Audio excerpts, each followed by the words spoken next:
Alhamdulillahirabbil alamin, asyhadu an la ilaha illallah wahdahu la syarikalah wa asyhadu anna Muhammadan abduhu wa rasuluh. Semangat pagi semuanya. Alhamdulillah di sore hari ini Allah mempertemukan kita kembali di Google Meet di third edition, edisi yang ketiga. Dan mudah-mudahan rekan-rekan calon instruktur pemudi Persis sudah siap untuk berpetualang kembali di sore hari ini. Dan insya Allah besok hari kita akan bertemu langsung, bertatap muka, dan petualangannya insya Allah akan jauh lebih seru lagi. Apa kabar teteh-teteh sore hari ini? Sehat-sehat ya semuanya? Alhamdulillah, Alhamdulillah Mbak. sehat. Sudah diamankan sesuatu yang perlu diamankannya? Ya, seaman-amannya, Mbak. Seaman-amannya, alhamdulillah. Dan sore hari ini adalah pertemuan yang ketiga. Setelah kemarin kita 2 kali bertemu ya. 2 kali bertemu, dan hari ini pertemuan yang ketiga. Dan sudah hampir 5 happy walk yang kita kerjakan sampai dengan hari ini ya. Betul ya? 4 apa 5?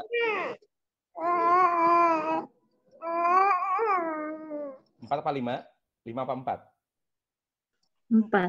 Oh, 4 ya. Dan hari ini kita akan mencoba bareng-bareng lagi kita bahas terkait dengan, sebentar, saya akan coba dulu, buka dulu ininya, materinya. Dan di sore hari ini kita akan belajar lagi. Insya Allah karena kita mulai dari jam 4 sore, kita akan selesai sampai dengan jam 9 malam nanti insya Allah. Are you ready guys? Ready, insya No, Allah. insya Allah Sampai jam ready. 9, siap nih. Kamila mitei. Come on, no. Kenapa Ada lama, yang Bah? Gagal fokus. Gagal fokus ternyata ya. Ada yang sudah ready hari ini, Masya Allah. Saya aja udah nggak ready saya mah kalau sampai jam 9 dari sore hari ini. Oke, di sore hari ini kita akan membahas sebuah tema. Ini teman-teman sekalian, konten keren. Apa sih yang terbayang ketika temanya yang akan kita bahas di sore hari ini adalah konten keren? Kita akan kupas tuntas ya. Yang terbayang, penyampaiannya menarik. YouTube. Materinya juga menarik. Oke, materinya menarik. Sudah saya sampaikan beberapa poin di 2 pertemuan yang kemarin, fondasinya insya Allah sudah dikuatkan. Kemarin kita bahas tentang bagaimana kita menyusun sebuah materi, urutannya minimal prep ya. Ada yang tahu prep itu apa? Poin, reason, example, sama positive vibe. Positive vibes. Ada 4 yang akan kita bahas sore hari ini terkait dengan prep ya, bukan prep ya, prep. Point, kemudian reason, example, dan positive vibes. Nah, di sore hari ini kita akan bahas tentang konten keren. Sebagai fondasi, kita akan coba menguatkan lagi bahwa kita sebagai seorang mukmin, perumpamannya kata Rasulullah SAW, seperti seekor lebah yang ia tidak akan makan kecuali yang baik-baik, dan apapun yang dia keluarkan tidak ada kecuali yang baik-baik. Dan sebagai seorang instruktur pun juga sama begitu. Kita harus hadir di tempat yang baik, memberikan yang baik juga, mengeluarkan ucapan yang baik-baik juga, dan nanti orang-orang di sekitar kita pun juga merasakan manfaat atas kehadiran kita. Trainer SB, menjadi seorang trainer yang seperti lebah, insya Allah ya. Nah, satu di antara yang akan kita bahas di sore hari ini, menjadi seorang trainer yang memiliki konten yang keren. Tapi sebelumnya, seperti biasa, we will discuss. Kita akan bahas terlebih dahulu terkait dengan happy walk yang keempat. Kita akan coba sharing terlebih dahulu. Saya akan stop share dulu. Di Google Meet kita sudah hadir 33 orang. Dan yang belum kebagian bicara sejak pertemuan pertama, kedua, belum speak up, hari ini kita akan mencoba memaksa Anda untuk speak up. Jangan punya prinsip diam itu adalah emas. Karena lama-lama akan bulukan emasnya. Yang kemudian belum pernah bicara, belum pernah speak up, belum pernah sharing, mangga disilakan. Terkait dengan happy walk yang keempat. Monggo silakan. Ayo. yang ngerasa belum pernah ngomong, belum pernah speak up maksudnya, belum pernah sharing, atau kemudian akan saya tunjuk deh, nggak apa-apa, saya tunjuk? Boleh. Boleh? Oke, yang ngerasa belum, oke. Teh, aduh, udah langsung di YouTube kameranya nih. Oke, akan saya panggil Teh Denisa Sofihatul. Oke, silakan Teh Denisa. Panggilannya apa Teh? Denisa aja Pak, Oke, Bang, silakan. Abah. Oke, silakan. Tapi sebelumnya saya mau izin dulu off kamera nggak apa ya Bah? Karena saya masih di lab. Oh, Jadi, silakan. iya. Mohon maaf, silakan, Mangga. Iya, punten sebelumnya. Mangga, silakan.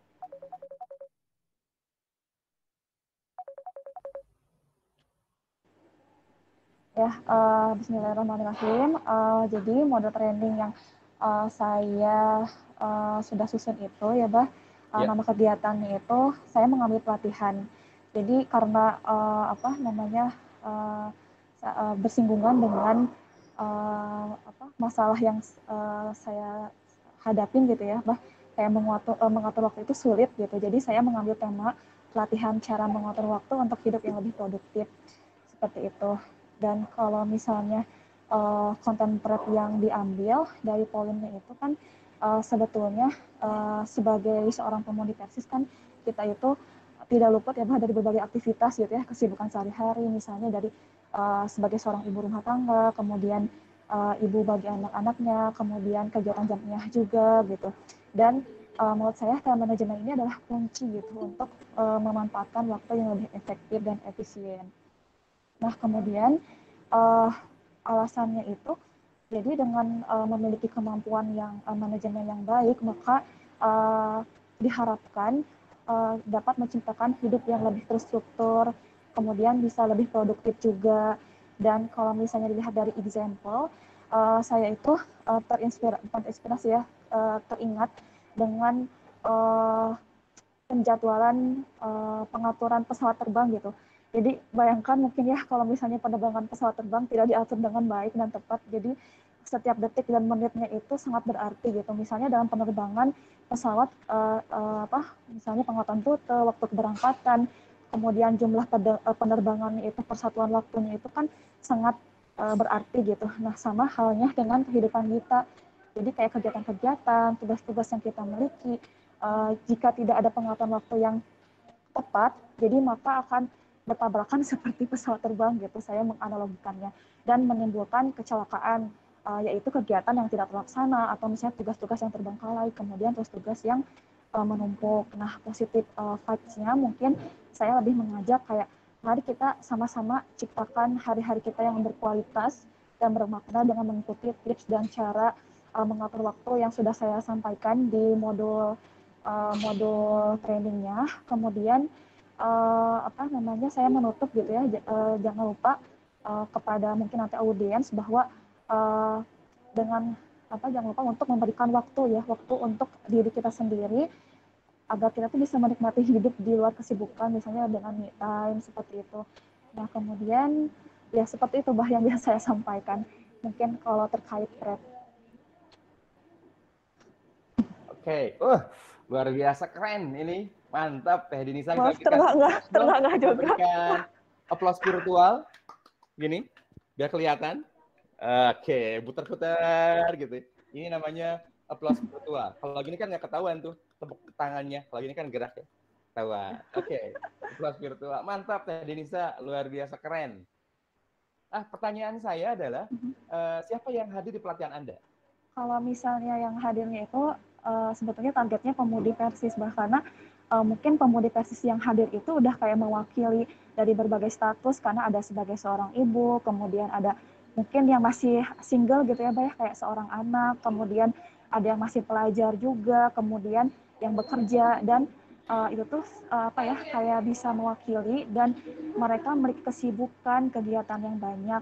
Jadi mungkin dengan kegiatan pelatihan yang saya sarankan, yang saya usulkan mungkin cocok dengan target audiens yaitu pemudi persis. Oke, mantap, luar biasa. Masalah yang tadi disampaikan, problem yang disampaikan, apakah problem seorang Teh Denisa Sofihatul atau problem para peserta yang hadir di tempat pelatihan Anda? Sebetulnya mungkin ya, Mbak ya, menurut saya ini kayak problem kebanyakan orang, termasuk saya sendiri. Oke, kebanyakan Ya, orang, apakah Anda yakin kalau yang hadir itu sama bermasalah dengan Anda? yakin, Mbak. Oh, yakin. Atas dasar Mungkin apa ya. Anda yakin kalau yang hadir itu sama-sama punya masalah yang sama seperti Anda? Mungkin karena apa ya, karena saking sibuknya gitu ya.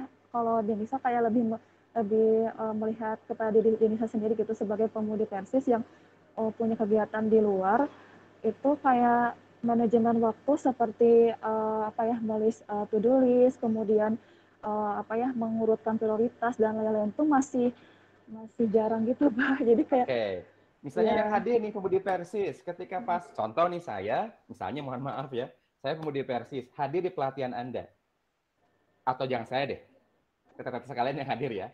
Hanya yang hadir Teh Asy Rohimah, kemudian Teh Nia Komalasai dan Teh Siti Hodijah. 3 orang ini hadir di pelatihan Teh Dinisa Sofiatul. Dan ternyata kata mereka, hey, no, kita mah nggak seperti Anda. Kita mah udah clear. Kita mah udah oke. Kita mah nggak bermasalah dengan waktu yang kita rasakan. Masalah kita ini adalah bagaimana kemudian kita mampu mengkondisikan keluarga dan jamiah. Kata mereka begitu. Kira-kira apa yang harus Teh Densa lakukan? Mungkin melakukan improvisasi, Mbak. Improvisasi. Jadi sudah menyiapkan materi, Ya. manajemen waktu, ketika pas datang ke pelatihannya, kata panitia, teteh, ini teh dah bukan materi itu, materinya tentang bagaimana mengelola keluarga dan jamiah. Kira-kira langsung nih improve. Yakinkah ketika Anda mengimprovisasi, materinya akan sedetail, akan sekeren yang sudah Anda siapkan di awal? Enggak kayaknya, Mbak. Enggak kayaknya. Jadi kira-kira Ya. Teh Nisa nih, hal apa yang penting Teh Nisa lakukan sebelum menentukan materi dengan topik tertentu? Mungkin lebih ke apa, cadangan perencanaan, Mbak. Sedang perencanaan. Sebelum Anda menyampaikan materi, kira-kira hal apa yang Anda akan lakukan agar Anda tahu bahwa problem yang dimiliki oleh orang yang hadir itu adalah ini? Kalau misalnya apa, melakukan observasi gitu, apa memungkinkan gitu ya? Itu kira-kira. Satu, observasi. Dalam sebuah pelatihan, terima kasih tadi saya, luar biasa ini. Ya, Kita terima akan kasih atas terus belajar. kesempatannya, Abah. Maaf Mantap, tadi luar biasa. terengah-engah karena sambil ini juga apa namanya, bermasker. Oke, siap. Ya. Satu di antara hal yang penting yang perlu kita lakukan adalah satu observe, mengobservasi. Atau dalam sebuah istilah pelatihan disebut dengan info client atau assessment. Apa yang dibutuhkan? Apa yang jadi problem peserta yang hadir? Seperti yang kita bahas kemarin, PD Pemudi Kota Bandung, Bandung Barat, Cimahi, Kabupaten Bandung, tentu saja berbeda problemnya. Sudah jelas beda teritorial, beda latar belakang pendidikan. Nah, maka penting untuk para trainer, para instruktur mengetahui terlebih dahulu apa problem inti yang dihadapi, yang dirasakan oleh mereka yang hadir pada saat pelatihan Anda berlangsung. Agar kemudian tidak improve. Ujung-ujung, gitu. Mohon izin, saya pernah mengalami yang sama. Bukan pelatihan, tapi khutbah nikah. Saya sudah menyiapkan dong materi khutbah nikah sekeren mungkin yang saya bisa. Satu di antara kalimat yang ingin saya sampaikan di khutbah nikah saya itu begini, Teh. Kita harapkan bahwa pernikahan Anda adalah yang pertama dan yang terakhir. Itu kalimat yang sudah jadi quote saya pada saat saya ingin menyampaikan materi khutbah nikah. Beberapa menit sebelum saya menyampaikan khutbah nikah, pihak keluarga menghampiri saya. Dan tahu nggak apa yang dia bilang ke saya? Ustaz, mohon izin, tapi jangan ribut, Ustaz. Pengantin perempuan ini janda. Dia bukan gadis, tapi semua orang yang hadir di sini tidak tahu. Dan Ustaz mohon menjaga privasi pengantin ini. Kira-kira kalimat yang tadi saya sampaikan, yang sudah saya persiapkan, kira-kira ngepas nggak? Kalau saya bilang, pernikahan ini, pernikahan yang pertama dan yang terakhir. Ternyata pengantin ini sudah pernah menikah dan gagal dalam pernikahannya. Kira-kira kalau Anda, mohon maaf nih, yang jadi pengantin perempuannya, apa yang Anda rasakan ketika saya bilang, ini pernikahan pertama Teteh dan yang terakhir. Ternyata Teteh sudah 3 kali menikah. Kira-kira dalam hati gimana perasaannya? Tersinggung. Si Rasa minder sama tersinggung. minder, tersinggung, kepo. Seperti Insecure. halnya ada seorang MC kan kalau dalam pernikahan suka ada ya sungkeman gitu, sungkeman. Kan mungkin Anda pernah dengar ada MC yang kemudian menuntun bagaimana narasi ketika pengantin sungkem dengan orang tuanya. Pernah kan? Ada yang bisa mempraktekkan sambil terbata-bata begitu? Ada seorang MC yang menyampaikan menuntun pengantinnya untuk sungkem sama orang tuanya. Si MC bilang begini, "Mama, hapunten abdi mama." Kata ibunya, lain mama, urang mah emak disebutnya oge. Satu. Kata MC, sudah 9 bulan mama mengandung saya. Maafkan saya kalau selama ini menyusahkan mama. Kata emaknya, maneh mah prematur, hujan, 8 bulan, 7 bulan, baheula teh. Nah ternyata di sini penting banget kita tahu sebetulnya siapa yang jadi audiens kita. Siapa yang jadi peserta pelatihan kita. Jangan ujuk-ujuk kita menyimpulkan materinya ini, apalagi mohon maaf, karena ini juga bagian pembelajaran. Kata teh siapa tadi teh? Teh Denisa ya. Teh Denisa bilang, problem saya as a trainer, as instructor. Ketika Anda hadir ke sebuah pelatihan, Anda bukan membicarakan tentang masalah Anda sebagai instruktur, tapi Anda hadir di sebuah pelatihan untuk ikut membantu persoalan yang dihadapi oleh peserta yang hadir di pelatihan Anda. Jangan sampai kemudian kayak yang tadi, kata peserta, oh tidak, saya mah aman dengan manajemen waktu mah. Saya bermasalah dengan manajemen keuangan, bukan dengan manajemen waktu. Jadi, poin pentingnya tadi Nisa adalah kita harus melakukan assessment dulu, pengukuran penilaian, agar kemudian pas. Gitu. Kira-kira nih Teteh, kalau mau ngasih hadiah ke saya, bisa nggak besok misalnya ngasih hadiah ke saya, kasih sebuah t-shirt dengan ukuran M. Kira-kira apa yang terjadi ketika Anda memberikan t-shirt dengan ukuran M kepada saya dan saya harus memakainya di hari besok? Apa yang terjadi? Kekecilan. Apakah cukup? Mohon bilang kekecilan jangan sampai ketawa ya, biasa aja. Kan perlu nanya dulu, Abah ukurannya berapa? Gitu. Sukanya apa? Agar kemudian ketika pas dipakai enak gitu. Nah, pelatihan pun juga sama begitu. Clear ya, teman-teman sekalian? Oke. Dan sepertinya ini jadi bahan pembelajaran bukan hanya untuk Teh Denisa tapi juga buat saya dan buat kita yang hadir pada sore hari ini. Nah, lantas happy walk-nya digimanain, Mbah? Happy walk yang 3 menit itu akan dipresentasikan langsung oleh Anda di hari besok di hadapan teman-teman Anda. Are you ready, guys? Insya Allah ready. Aduh, ya Allah, ya Rabbi. Malam hari ini kuat-kuatin doa. Insya Allah ready, Abah. Mudah-mudahan Anda terpilih. Semangat. Oke, dan mendapatkan feedback dari teman-teman Anda. Jadi, sekarang sampai dengan besok, silakan dilihat lagi, di cross-check lagi materinya, apa yang kurang, apa yang salah, apa yang kemudian perlu diperbaiki, masih ada waktu. Sengaja saya menyampaikan tugasnya belum saya detailkan, agar kemudian Anda mendapatkan learning journey, pengalaman pembelajaran. Oh, begitu ternyata. Kalau sudah belajar, akhirnya saya tahu ini poin yang perlu saya perbaiki, ini yang sudah oke banget, ini yang ya Allah ya Robi ancur pisan, gini kan materi saya teh. Mau dirubah? Silahkan. Tenang Teh Kenara Hakim, jangan ketawa-ketawa begitu. Aman insya Allah ya. Perbaiki saja. Masih 3 menit, Abah. Masih 3 menit. Totalnya 3 menit. 3 menit. Jadi 3 menit ini harus pas. Materinya tersampaikan dengan baik kepada peserta. Bagaimana caranya? Akan kita bahas pada hari ini. Insya Allah. Siap ya? Oke, ini baru happy walk yang keempat. Kita akan coba presentasikan lagi. Kita akan teruskan. Nah, untuk konten yang keren ini, oke.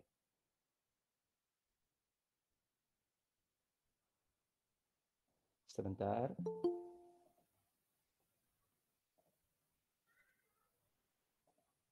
Belum muncul ya? Belum, Mbak. Oke, sekarang sudah? Sudah. Sudah, Bah. Ya. Oke, siap. Kita akan bahas tentang bagaimana membuat konten yang keren. Setelah tadi heavy work-nya sudah aman dikerjakan, nah ternyata PT calon instruktur pemudi Persis, ternyata sebelum kita membuat konten, ada yang disebut dengan pre-konten. Apa pre-konten teh? Pre-konten? Konten. Pre itu sebelum. Persiapan. Jadi bukan pre itu libur ya. Kan ada yang bilang, oh pantesan Persiapan. anak TK itu namanya pre-school.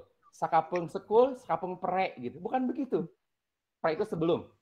Sebelum konten kita susun, ada hal yang perlu kita persiapkan. Yang perlu kita prepare. Apa saja kira-kira yang perlu kita persiapkan? Yang pertama, ini penting teman-teman sekalian.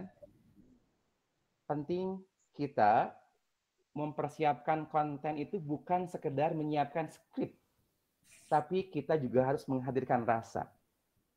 Kira-kira kenapa materi apapun yang kita sampaikan harus menghadirkan rasa? Ada yang saya jawab kah?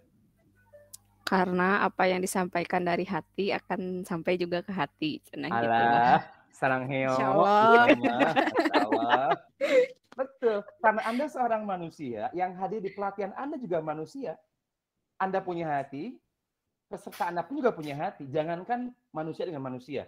Hewan saja, ketika Anda memperlakukan dia sebagai seseorang, sebagai hewan, dengan penuh rasa yang Anda lakukan, maka akan beda ketika Anda berhadapan dengan siapapun dan tidak menghadirkan rasa. Maka, mempersiapkan konten, preparing konten, pre-konten itu juga harus dilakukan dengan olah rasa. Maka yang paling mendasar dengan izinnya, konten yang kita akan sampaikan mampu menghujam ke dalam hati, berdampak, menggugah, serta merubah. Tapi ingat, semuanya biiznillah. Bukan karena kehebatan kita, bukan karena kemampuan kita. Semuanya adalah biiznillah. Maka sebelum konten apapun kita sampaikan, kita harus melakukan me time. Bagi seorang perempuan, me time-nya mungkin apa ya? Kira-kira Makan. Makan. Apalagi? Jalan-jalan. Jalan-jalan. Good. Yang lain? Belanja. Alah, novel. Drakor mana coba? Nonton drakor. Me time-nya nonton drakor. Nonton drakor. Oke, nonton drakor. Boleh lah drakor, ada yang jalan-jalan, ada yang belanja, segala macam. Itu me time Anda. Tapi as a instruktur, as a trainer, me time kita bukan nonton drakor tentu saja ya. Me time kita bukan belanja. Me time kita adalah teruslah berbicara dengannya pada saat sepi sendiri. Ini penting banget kita lakukan. Karena yang akan kita hadapi manusia-manusia yang punya hati. Maka kita mintakan kepada sang pemilik hati agar rangkaian kata yang kita ungkapkan ini mampu berdampak, menggugah, dan merubah. Bukan sekedar kalimat-kalimat yang teruntai keluar dari lisan kita saja. Tidak lebih daripada suara yang keluar. Tetapi kita harus mengantarkan ungkapan kita merubah, menggugah, biiznillah tentu saja. Maka sebelum kau bicara dengan manusia, teruslah berbicara dengan Sang Maha Pemilik Hati. Ini me time kita. Dan termasuk, ini hal yang penting, yang perlu kita lakukan. Cobalah kau sampaikan isi hatimu dengan sepenuh kejujuran, perlahan saja, terbata pun tidak mengapa. Termasuk, bahkan jarak antar katamu pun jauh, tak mengapa, asal itu dari hatimu. Dan rasakanlah, nanti kau akan bisa merasakan kenikmatan berdoa dan lebih hidup hatimu. Ini quote yang saya ambil dari seorang guru, namanya Kang Reza Rendi. Beliau seorang aktivis PPA. Beliau menyampaikan, sebelum kita ngobrol dengan orang banyak, kita harus ngobrol dulu, intens dulu sama Allah Subhanahu wa Ta'ala. Nah, pertanyaan saya, ketika Teteh kemarin, tadi malam, tadi pagi, membuat materi, kira-kira langsung nulis atau langsung nulis? Enggak. Bayangin dulu, Bah. Apa yang dibayangkan? Ngebayangin mau materi apa yang akan dibahas. Oke, bayangin materi apa yang dibahas. Ada nggak di antara kita yang kemudian cari inspirasinya dalam doa? Cari inspirasinya dalam perenungan? Cari inspirasinya dalam keheningan malam misalnya? Saya harus Ada, Bang. ngapain? Apa yang harus saya sampaikan? Saya dari Ya, gimana? pengalaman pribadi, Mbak. Oh, pengalaman pribadi. Oke. Nah, ternyata ini hal penting yang perlu kita lakukan. Agar apa? Agar apapun yang kita sampaikan datang dari hati. Materi leadership juga sama begitu. Kejamian juga sama begitu. Materi akhlak apalagi. Maka sebelum kita bicara sama yang lain, kita harus intens dulu sama Allah sang pemilik hati. Bisa-bisa kalau kita kemudian yakin dengan materi kita keren, oke, nggak ada masalah. Ketika pas mau mulai, bisa jadi kemudian slide-nya hilang. Atau kemudian mati lampu. Atau kemudian mikrofonnya nggak nyala. Atau kemudian suaranya nggak keluar. Dan lain-lain. Karena kita tidak melibatkan Allah sang pemilik hati. Ini yang konten yang perlu kita lakukan.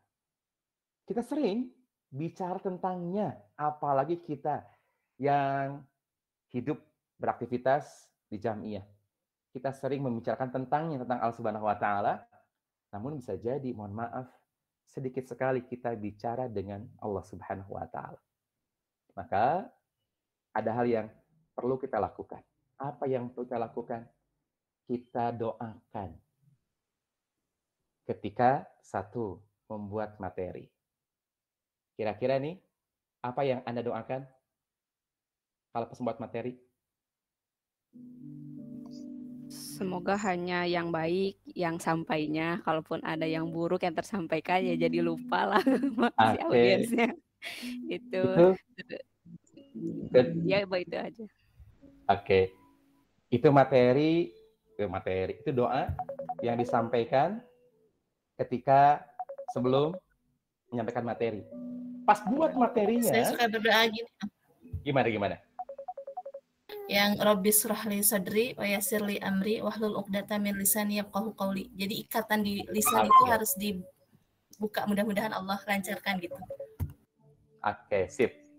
Itu terkait dengan doa yang mungkin dibaca bisa jadi ketika pas sebelum presentasi. Tapi ada doa yang kita harus kuatkan pada saat kita membuat materi itu sendiri. Anda bawa skripnya, Anda pegang laptopnya, Anda bawa kertasnya misalnya, Anda bilang sama Allah, ya Allah, hari ini saya membuat materi. Mudahkan saya buat materi ini, lancarkan saya, berikan kebaikan untuk orang-orang yang nanti ketemu dengan saya. Jangan biarkan kemudian materi yang saya sampaikan sia-sia. Ya Allah, bimbing saya, arahkan saya mendapatkan banyak kebaikan dari materi yang saya sampaikan besok hari. Nah, kadang-kadang kita lupa dengan cara yang seperti itu. Akhirnya yang ada ketika materi kita oke banget, keren banget, good pisan, kita ngerasa, siapa dulu dong para Fatihah gitu loh, Sekretaris Jenderal Pimpinan Pusat Pemuda PNS. Siapa dulu dong, Abah Ivan gitu. Mantan Sekum Pemuda Persis 2 periode. Mungkin akan muncul begitu.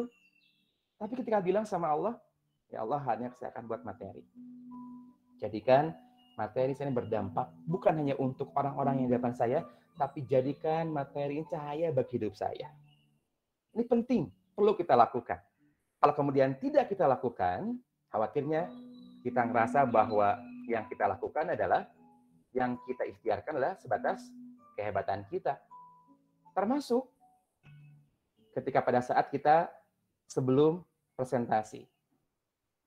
Saya pernah hadir ke sebuah pelatihan, ketika pas MC hadir, menyampaikan prolog segala macam, saya melihat pematerinya, trainernya duduk diam aja, nggak ngomong apa-apa, dia nunduk gitu.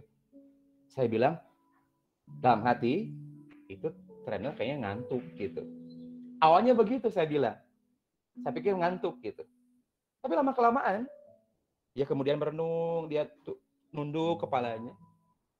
Selesai acara, saya nanya sama beliau, Mas, apa yang Mas tadi kerjakan.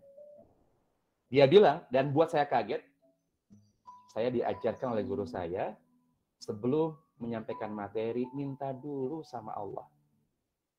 Dengan sepenuh hati, saya mintakan sama Allah, ya Allah, antarkan materi ini menjadi materi kebaikan untuk orang-orang yang hadir di tempat ini. Ya Allah, saya sebagai orang yang kemudian setelah menitipkan saja, penyampai saja, tidak lebih daripada itu. Ucapan saya, lisan saya, tidak lebih daripada suara biasa saja. Tapi ya Allah, aku titipkan kepada Engkau orang-orang yang hadir di tempat ini. Jadikan saya sebagai wasilah kebaikan bagi mereka. Jadikan saya menjadi orang-orang yang kemudian jadi seseorang yang akan menguatkan keyakinan mereka sama Engkau, ya Allah. Bukan sama aku sebagai instruktur. Dan kalau sudah seperti ini, luar biasa ternyata. Efeknya dalam banget. Sebelum presentasi, kita titipkan orang-orang yang hadir. Ya Allah, Kau yang mengatur hati mereka, Kau yang menggerakkan hati orang-orang yang hadir, bukan aku, ya Allah. Kalaupun nanti ada anggukan, jangan Engkau hadapkan sama aku. Biarkan namamu yang terangkat, Tuhan ya Allah. Bukan nama aku sebagai trainer. Kalau sudah seperti ini, maka dipastikan akan mendapatkan kenyamanan. Termasuk saat presentasi dilakukan. Ketika presentasi dilakukan juga sama. Kuatkan hati. Ketika lihat seseorang, misalnya yang ngantuk, ya, kayak pertemuan kedua kemarin, ada yang huai-huai misalnya. Ya Allah, kuatkan ibu-ibu yang ini, ya Allah. Mudah-mudahan cing sehat, cing jag-jag, semangat, ya Allah. Karena bisa jadi, ketika kita menyampaikan materi di hadapan orang yang kemudian seolah-olah tanda petik, ya, tanda petik, dia tidak konsentrasi, dia lelah, dia capek, langsung di hati kita sehingga ada godaan. Iya mah ya, urang geus semangat siga kieu kalakah heulai, kalahkat nundutan. Saya ingat apa yang dikatakan oleh Ustadz Eka Perman Habibillah. Kata beliau, kalau di pengajian ada yang ngantuk, saya nggak akan marahin. Hadirnya saja di tempat ini sudah ikhtiar yang luar biasa hebat. Urusan ngantuk, jadi kumaha ini mencapai gitu. Maka loving kindness-nya muncul di hati kita. Doakan orang-orang yang hadir, ya Allah, kuatkan mereka, sehatkan mereka. Jangan sebaliknya. Gusti, nu wae cing tengah reti sia Gusti. Ini orang nyiapkeun materi, kalakah heuy we hantem. Akhirnya terbayangkan sepanjang kita menyampaikan materi, kita fokus sama orang itu. Beres materi tersampaikan, langsung jelema eta 12 kali lainnya. Artinya sepanjang kita menyampaikan materi, kita nggak fokus dengan apa yang tersampaikan. Apalagi kemudian hati kita connect sama Allah Subhanahu wa Ta'ala. Pada saat menyampaikan materi, kuatkan dengan doa. Selesai, apalagi? Kita sampaikan sama Allah, ya Allah, ikhtiar saya sampai di sini. Usaha saya sampai di sini. Selebihnya, mereka paham, mereka mengerti. Mangga, ya Allah, Engkau yang mengaturnya. Tugas saya, menyampaikan risalahmu saja, tidak lebih daripada itu. Kalaupun mereka mendapatkan manfaat, Engkau yang menakdirkannya. Mereka mendapatkan ilmu, Engkau yang mengaturnya. Mereka mendapatkan dampak yang baik, Engkau yang maha memberi, ya Allah. Bukan aku. Dan ternyata penting banget agar kemudian hati kita muncul ketawaduan. Halo? Hadir? Hadir, Bang. Kenapa? Hadir, Bang. Hadir, Bang. Terkesima, Bang. Terkesima aja ini. Kan begitu kerjaan kita. Jangan sampai kemudian, apalagi nih, mohon maaf, teteh yang hadir pada sore hari ini, mohon maaf, level Anda sudah naik. Bukan sebagai seorang pemudi pers biasa. Tapi lebih daripada itu. Orang-orang yang akan mengantarkan banyak ragam kebaikan untuk kader yang lain. So, hati-hati dengan hati. Jangan sampai kemudian hati kita tercederai karena gara-gara ketidaksanggupan kita untuk mengontrol hati kita. Siap ya, rekan-rekan sekalian? Oke, mantep. Apa mantep banget nih? Mantap banget. Siapa yang mantap? Bukan saya. Banget. Bukan saya yang mantap. Ya, tapi Allah yang mengatakan ilmu bagi kita. Dan bisa jadi kita sering bicara tentangnya, namun sedikit bicara dengannya. Mudah-mudahan extraordinary instruktur itu bisa didapatkan oleh tim instruktur pemudi Persis ke depan. Bukan kehebatan kita. Bukan karena kita banyak ilmu, bukan karena kita mahir dalam public speaking, bukan. Tapi semata-mata hadza min fadli Rabbi. Semuanya karena karunia dari Allah Subhanahu wa taala. Nah, maka membuat materi atau konten, tertumpuk nih bahasanya. Maka ini yang kita munculkan. Nah, sahabat perjalanan, ya. Kenapa disebut sebagai sahabat perjalanan? Bukan audien yang semata-mata butuh ilmu dari kita, tapi sahabat yang kita akan membersamai mereka. Saya masih ingat ketika ada seorang trainer luar biasa, beliau mengomentari ada seseorang yang lagi latihan, kemudian yang latihan itu bilang begini, hari ini saya membersamai Anda. Ternyata dari kalimat membersamai saja beda pengaruhnya dengan kalimat hari ini saya akan menyampaikan materi kepada Anda. Kalau menyampaikan materi kepada Anda, maka sang instruktur ngerasa lebih naik level dibandingkan dengan yang hadir. Tapi kalau kemudian membersamai, artinya sang instruktur akan menjadi sahabat perjalanan bagi orang-orang yang hadir.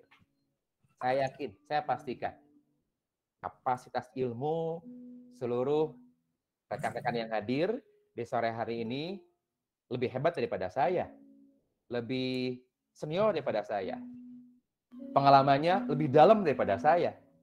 Maka saya tidak ingin kemudian menyampaikan kalimat, saya akan menyampaikan materi ini. Tapi izinkan saya membersamai rekan-rekan sekalian sampai tepat pukul 21 malam hari nanti. Oh, enggak lah. Tidak akan selama itu. Jadi, sahabat perjalanan. Yang kedua, pahami topik dengan baik, ya, seperti yang tadi sampaikan. Kemudian ketahui kebutuhan audiens, bukan kebutuhan Anda sebagai seorang pemateri. Dan termasuk tentukan arah dan tujuan. Mau kemana tujuan pelatihan Anda ini. Dan yang perlu kita lakukan adalah bercerminlah. Harus banyak ngenteng, ya. Banyak bercermin. Kira-kira apa sih manfaatnya bercermin itu? Supaya nampak yang kurang. Nampak yang kurang. Kalau misalnya Teteh nih, sebelum bercermin, menggunakan lipstik misalnya, mohon maaf, bagian atas lipstiknya agak lebih ke pinggir. Kira-kira ketika pas bercermin, lipstik bagian bawahnya apakah juga akan sama, ditarik lebih lebar? Atau kemudian dipaskan biar seimbang? Tentu, pasti bakal ditarik ya, biar panjang ke sini lipstiknya. Dan saya bilang, ini tren 2022 lipstik terbaru. Nggak akan begitu. Jadi ternyata bercermin penting kita lakukan sebagai seorang instruktur. Karena apa yang kita lakukan berkata lebih keras dari kata-kata. Apa yang kita lakukan, apa yang kita kerjakan ini, dia akan mengatakan lebih hebat daripada kata-kata kita. Dan yang kedua, tidak sekedar itu saja, tapi dan yang di hati lebih keras dari apa yang kita lakukan. Meskipun hati nggak bicara, tapi kerasa banget. Seseorang yang loving kindness dengan seorang yang penuh dengan topeng. Akan kerasa banget. Maka hati-hati dengan identitas kita sebagai seorang yang Allah takdirkan menjadi instruktur, teman, sahabat, perjalanan bagi kader-kader yang lain. Maka prinsip saya, ketika Anda jadi seorang instruktur, maka bawalah cermin setiap Anda akan melakukan pelatihan. Untuk apa? Membetulkan kerudung, make up, dan lain-lain. Penting banget kan? Nggak mungkin Anda menyampaikan materi nyengsol, habis naik motor langsung stand up, langsung berdiri, tapi kan itu pakai cermin. Termasuk kata-kata kita, ucapan kita, hati kita juga sama. Perlu kita lakukan bercermin agar jauh lebih bersih. Sebagaimana kita bahas kemarin, katakan apa yang kau lakukan, lakukan apa yang kau katakan. Katakan apa yang kau rasakan dan rasakan apa yang kau katakan. Katakan apa yang kau pikirkan dan pikirkan apa yang kau katakan. Nah, kita ini kan mau tidak mau kader terbaik ya yang sudah Allah titipkan, amanah besar bagi kita. Dalam An-Nahl 125, ud'u ila sabili rabbika bil hikmah wal mau'izatil hasanah wajadilhum billati hiya ahsan. Kita ini penyuruh kebaikan yang sudah ditakdirkan oleh Allah untuk menjadi sahabat perjalanan bagi kader-kader terbaik pemudi Persis. Maka harus punya konten yang terstruktur. Harus punya konten yang keren agar materi yang kita sampaikan mampu menjadi mau'idhah hasanah. Bukan kemudian sebatas ucapan-ucapan yang kita ucapkan dalam pelatihan-pelatihan kita. So, apa yang kita lakukan teman-teman sekalian? Yang pertama, pembukaan. Kira-kira ketika pembukaan, apa yang dilakukan?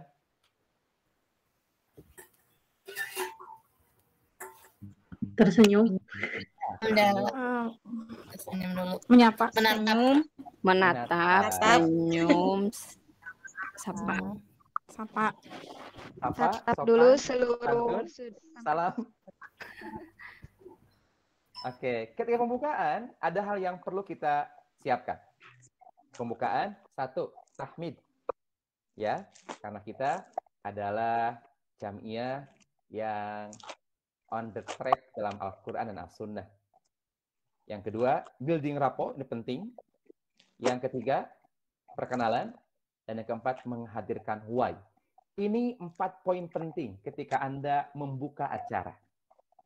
Membuka acara harus ada yang begininya. Tahmid, building rapport, perkenalan, dan menghadirkan why.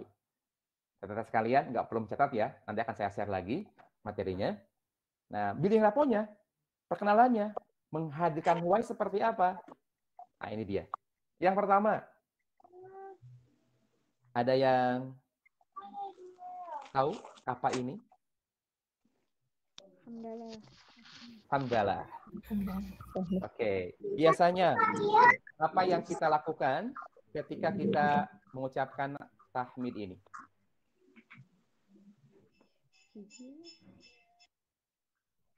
Pembukaan saat pengajian. Baiknya ada ini apa sih intonasinya gitu.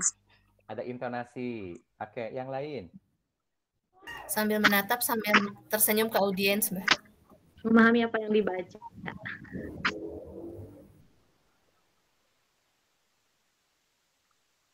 Oke. Innal hamdalillah nahmaduhu wa nasta'inuhu wa nastaghfiruh.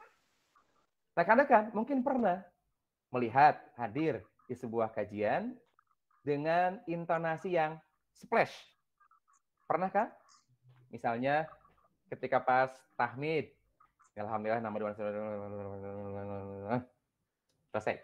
Ada yang begitu? Pernah? Ada, pernah. Ada, pernah. Tahukah Anda bahwa kalimat ini adalah kalimat yang bukan sembarang kalimat? Karena kalimat ini adalah kalimat yang mampu mengantarkan seseorang yang bernama Dimad ya masuk Islam. Ah, betul. Dimad saja masuk Islam karena kalimat yang ini. Beliau seorang peruqyah ketika mendengar bahwa di Mekah ada seseorang yang bernama Muhammad SAW menyebutkan huwa majnun, dia gila, dan dia berinisiatif. Wah, kalau sama saya, pasti akan berhasil di ruqyah. Dan dia pasti akan sehat. Dan dia berinisiatif untuk datang ke Mekah. Pas sampai ke Mekah, apa yang terjadi? Ketika dia dihadapkan dengan Rasulullah SAW. Dan Rasulullah ketika bertemu dengan beliau, tahu banget apa tujuan Dimad menghampiri beliau. Ingin meruqyahnya, mengobatinya. Karena dia mendengar bahwa Muhammad itu majnun, gila. Tapi kemudian Rasulullah menyapa Dimad dengan kalimat ini. Innal hamdalillah Nahmaduhu wa nasta'inuhu wa nastaghfiruh. Wa na'udzu billahi min syururi anfusina wa min sayyiati a'malina. May yahdihillahu fala mudhillalah wa may yudhlil fala hadiyalah. Apa yang didengar oleh Dimas? Hai Muhammad, ulangi lagi sekali lagi apa yang tadi baca. Aku baru dengar kalimat itu. Kemudian pas mengulangi lagi, innal hamdalillah. Kalau kita merasakan apa yang kita ucapkan, kalau kita paham apa yang kita katakan, dimulai dengan kalimat ini saja, kita pastikan kita nggak ada apa-apanya. Kita bukan siapa-siapa. Kehebatan kita tidak ada artinya apa-apa.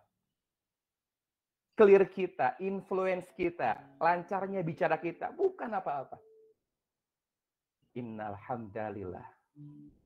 Ya Allah, semua pujian hanya untuk-Mu. Nahmaduhu, kami yang hadir, saya, para mustami, para peserta, nahmadu minta menyampaikan pujian kepada Engkau. Meminta tolong hanya kepada Engkau ya Allah. Wa nastaghfiruh, dan kami minta ampun atas salah dan dosa kami. Wa na'udzubillahi min syururi anfusina, dan kami meminta perlindungan dari buruknya amal-amal kami.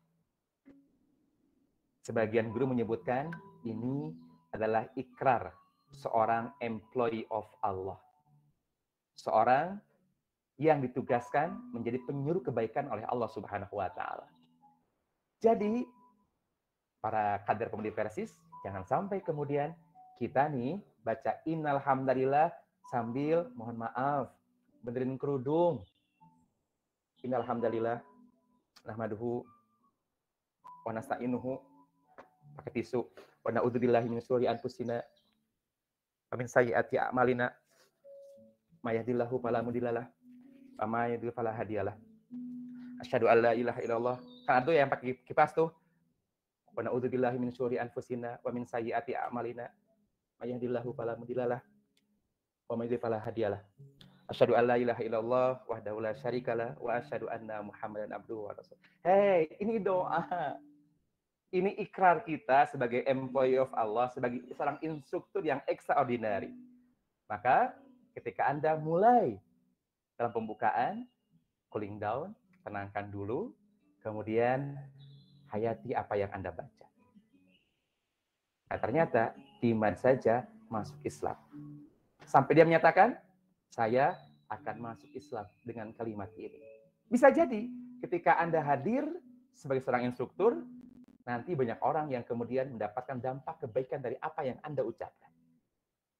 Padahal kalimat ini sudah banyak orang menyampaikannya. Tapi kok kenapa ketika Teh Herlin yang bicaranya kok ngadem ke hati itu? Ketika yang menyampaikan Teh Puji, aduh kok beda ya? Misalnya begitu. Karena kalimat yang datang dari hati akan sampai di hati lagi. So, hati-hati dengan apapun yang kita sampaikan. Jangan sampai kemudian kalimat-kalimat itu sekedar keluar dari lisan kita saja. Ini baru pembukaan, teman-teman sekalian, yang sampai kemudian ngopepang ya, pegang mic, dengarkan mic, fokus aja dengan apa yang kita ucapkan. Pemenuh haridang, kalau haridang kumaha atuh Abah cenah. Cooling countdown dulu, bilang ke panitia, sebentar, saya mau touch up dulu. Ke toilet heula. Persiapkan dulu kerudungnya, okekan dulu semua. Jadi ketika Anda tampil di hadapan peserta, Anda sudah oke. Nanti peserta yang hadir akan ke-distract dengan penampilan Anda sendiri. Benerin kacamata sambil alhamdulillah kacamatanya kemudian dilapan heula dan kaibunan, kakotoran. Aduh, ya Allah, ya Robi. Anda ini akan menyampaikan kebaikan. Jangan sampai kemudian niat Anda menyampaikan kebaikan gagal karena pekerjaan-pekerjaan yang tadi Anda lakukan. Ini yang pertama, pembukaan. Kemudian, yang kedua, building rapport, bangun kedekatan. Syaratnya harus enjoy, dekat, dan percaya. Gimana caranya, Bah? Agar kemudian percaya, enjoy, dekat, sapa audiens. Tadi saya mencontohkan, apa kabar semuanya? Sehat ya sore hari ini? Apa kabar teh teh Fulan, teh Fulana? Bagaimana hari ini? Sehat, bahagia? Sapa audien. Bangun kemiripan. Hari ini saya pakai baju hitam dan ternyata saya nggak janjian dengan Teh Herlin. Dan Teh Herlin ternyata sore hari ini juga sama, pakai kerudung hitam. Kita tidak berkabung, tapi kita ingin menampilkan bahwa ternyata pakaian hitam itu, kerudung hitam itu akan kemudian merampingkan tubuh dan kepala kita. Tidak akan tembem. Tubuh kita nggak akan besar juga. Bangun kemiripan dengan yang hadir. Tapi tidak juga kemudian menghinakan. Yang akhirnya kalau menghinakan kan jadi underestimate kitanya. Termasuk edifikasi positif. Misalnya saya nih, sore hari ini. Alhamdulillah ya, teman-teman sekalian. Saya akan stop share dulu nih. Di sore hari ini, ternyata ada peserta termuda yang hadir. Kita berikan aplaus dulu dong untuk Teh Farah Fatihah. Aplaus. Termuda, karena beliau hari ini datang dari Madrasah Sanawiyah Pesantren versi 1 Pajagalan. Masya Allah, terima kasih Teh Farah. Meskipun masih muda, tapi semangatnya luar biasa. Terlihat kan dari kerudung khas warna kuningnya? Terima kasih Teh Pak sudah hadir pada sore hari ini. Itu adalah edifikasi positif. Menyapa, baik yang misalnya yang terjauh pesertanya, yang mohon maaf, termuda, atau misalnya bilang begini, Alhamdulillah, terima kasih untuk Teh Kainara Hakim. Terima kasih Teh Kainara Hakim sudah hadir. Meskipun usia Anda tidak muda lagi, Anda masih semangat mencari ilmu. Luar biasa Anda. Aplaus luar biasa dong. Misalnya begitu, misalnya gitu ya. Tapi tidak boleh menghinakan juga. Aduh, maaf untuk nenek yang di ujung sana. Nenek-nenek, angkat tangannya nenek. Oh, janganlah. Jadi ada edukasi positif. Sampaikan penghargaan, apresiasi untuk yang hadir. Karena itu penting untuk menguatkan building rapport, kedekatan kita sebagai seorang pemateri dengan orang-orang yang hadir di tempat pelatihan kita. Saya pastikan Anda yang berprofesi sebagai guru pun juga sama. Nggak mungkin ngajar di kelas langsung ujug-ujug, buka buku, tulis ini. Itu mah bukan guru, Satpol PP itu mah. Langsung gerbak. Kalau guru, apa kabar anak-anak? Saya dengar tuh kalau Ibu Vina di kelasnya, ramai luar biasa. Selamat pagi anak-anakku sekalian. Apa kabarnya hari ini? Sudah sarapan belum? Itu mengedifikasi, ada keakraban dengan anak-anak. Bayangkan, murid Bu Vina itu kelas 1, bukan kelas 6. Berarti yang dihadapinya adalah anak-anak krucil. Gayanya pun juga harus kekanak-kanakan. Harus menyapa mereka yang anak-anak. Beda dengan Teh Puji. Yang dihadapinya santri sanawiyah yang udah dewasa. Kebayang dong kalau Teh Puji hadir ke kelasnya. Apa kabar anak-anak? Ayo angkat tangannya ke atas. Tangan ke atas, tangan ke samping, tangan ke depan, duduklah yang manis. Kira-kira Teh Puji, saya mau nanya ke Teh Puji. Kalau Teh Puji di kelasnya begitu, kira-kira respon murid-muridnya gimana Teh Puji? Diketawain aja mungkin, Bang. Kata muridnya mungkin, si ibu, iya kunaon cina sehat gitu. Jadi penting. Ibu masuk RA kan? Kan begitu ya. Kalau ke RA ke kelas 1 mungkin cocok. Ke sanawiyah, ke mualimin apalagi nggak cocok kalau kayak gitu mah. Disesuaikan, edifikasi pun juga sama, disesuaikan. Kira-kira hal apa yang perlu kita edifikasi. Kita nggak pernah tahu kan siapa yang hadir itu, bagaimana keadaannya, di mana rumahnya, berapa tahun usianya. Maka penting kita tahu siapa saja yang hadir, berapa usianya, dari mana mereka asalnya. Ini yang disebut dengan observasi atau info klien. Saya ketika pas menyampaikan materi LDK di pesantren Pers Katapang, saya minta ke panitia itu bikin Google Form saya sendiri, di-share ke anak-anaknya. Saya nanya siapa namanya, termasuk akun Instagramnya, saya minta untuk dimunculkan. Apa yang saya lakukan? Saya kemudian kepoin akun Instagram mereka yang kemudian tidak dikunci. Oh, ternyata si anak ini gini kesukaannya. Oh, ternyata si ini gini kesukaannya. Di Facebooknya, oh, ternyata setiap hari postingannya masakan dan makanan terus. Jadi Anda bisa mengedifikasi orang itu melalui makanan. Atau misalnya, saya nih hadir sore hari ini, kemudian kepoin akun Instagramnya Teh Nur Hikmah misalnya. Ternyata beliau ini senang banget dengan model kerudung terbaru. Maka saya ketika hadir di pelatihannya, saya bilang, Teh Hikmah, bagus banget kerudungnya. Bukan terbaru ya? Boleh dong minta nomor kontaknya, nanti saya ingin juga beli buat istri saya di rumah. Dia ngerasa, oh saya diperhatiin ternyata. Kok dia tahu saya senang sama kerudung? Padahal kita sebagai instruktur sudah kepoin terlebih dahulu siapa mereka yang hadir di tempat pelatihan kita. Jadi jangan ujug-ujug kemudian, Teh, nanti ma'ruf ya di Sumedang. Oke, materinya apa? Kejamiahan. Langsung blenyeng tadi itu. Hadir di sana menyampaikan materi kejamiahan. Kita nggak tahu siapa yang hadir, bagaimana latar belakang mereka, apa kesukaan mereka, apa problem mereka, maka dipastikan akan mendapatkan tanda petik problem-problem ketika pada saat pelatihan berlangsung. Nah, jadi kayak tadi itu kayak Teh Denisa sudah menyiapkan materinya A, kemudian ternyata yang hadir tidak mendapatkan masalah yang seperti yang dia kira. Maka penting kita melakukan evaluasi, observasi atau namanya info klien tadi. Begitu ya. Bungkus rekan-rekan sekalian? Bungkus tidak? Bungkus. Bungkus. Karet 2 ya. Karet 2. Jeladaan. Karet 2 jeladaan. Siap. Ini pengmalotek sepertinya biasanya. Oke, building rapport dikuatkan. Sapa audiens. Nah, building rapport ini, saya biasanya nih, ini karena emang tidak bisa di-setel suaranya, kalau di pelatihan saya biasanya sering menyetel ya. Oke, saya akan coba setel di luar itu. Sebentar.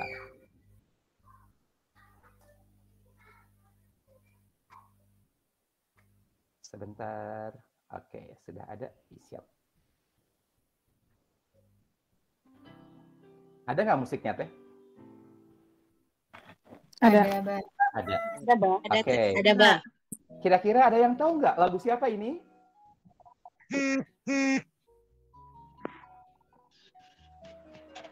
Lagu siapa ini? Bunga Citra Lestari. Siap, mantap. Banget suaranya. Kecil. Musiknya kecil suaranya. Saya kecil ya, nggak apa-apa. Nah, saya ketika pelatihan biasanya di awal untuk building rapport memperkenalkan siapa saya pakai lagu ini. Karena di liriknya ada kalimat selamat pagi Abah. Saya bilang selamat pagi. Saya suruh mereka bernyanyi semuanya agar kemudian ada kedekatan. Tentu saja materi ini materi tentang parenting, bukan materi kejamiahan. Nggak nyambung. Kalau materi kejamiahan yang Anda setel lagu ini. Maka sesuaikan dengan materi yang nanti akan Anda sampaikan. Jangan ujug-ujug, style naon lah, yang penting mah nyambung. Tidak begitu. Nah, maka building rapport saya biasanya seperti yang saya sampaikan, saya sengaja menyetel lagu ini, saya suruh mereka nyanyi, ketika pas ada kalimat, selamat pagi Abah, selamat pagi, gitu. Terima kasih Abah, sama-sama. Itulah cara building rapport saya ketika materi parenting. Nah, kira-kira building rapport Anda, kalau kemudian Teh Zakiyah menyampaikan materi kejamian, apa yang akan dilakukan? Ketika Teh Kenara menyampaikan materi Kiakide, kira-kira building rapport seperti apa? Silakan Anda menentukan cara Anda, gaya Anda, karena tidak bisa mungkin sama dengan yang lain. Ini building rapport. Nah, selain daripada perkenalan, Anda juga penting menyampaikan safety briefing. Apa yang kemudian bisa didapatkan oleh peserta selama pelatihan. Ini penting yang sampaikan.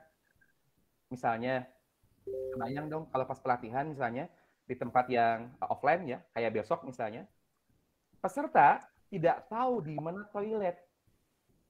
Dia orang malu-malu. Dia nggak bisa ngomong. Bukan bisa ngomong.